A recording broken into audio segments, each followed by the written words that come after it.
a skill. You learned more actually like working your day-to-day job. A skill that you feel like isn't emphasized as much in school. Critical thinking. The skill not emphasized in school that I learned through everyday practice is critical thinking. I didn't know that.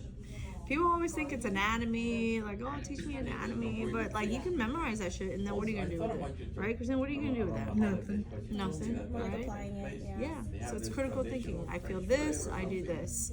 This is the problem. I have to do deductive reasoning. So I talk about that as like thinking forward, thinking backwards, right?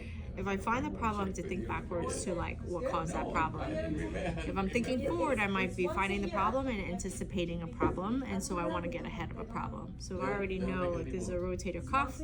You know, she came in, this is a long-term injury, it's chronic, her age, that type of stuff, her activity level, things like that. I'm already thinking about like potential, like what brought her here, but I can also anticipate what I need to do moving forward to not have a problem.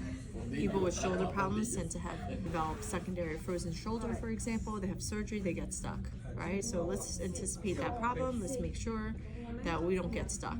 People with rotator cuff surgery, they have a lot of muscle pain. Okay, let's get ahead of that problem and work on the muscles so they don't become, I mean, it's painful, right? But how can we make it less and less? Do you feel like timing is key?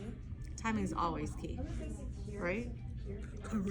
Can't push it, right? You can't make someone go faster or slower. You can only kind of like encourage it.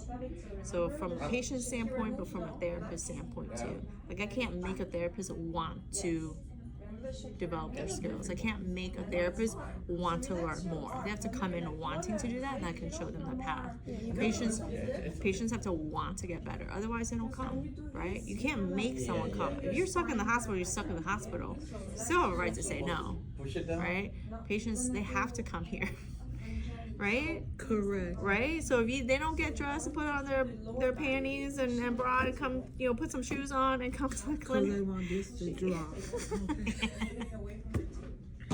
You can't make someone. We make appointments all the time.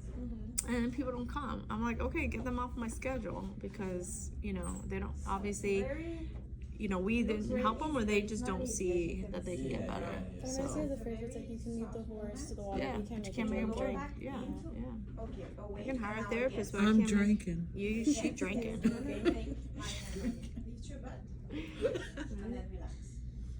Now I need to push into my hand the other way.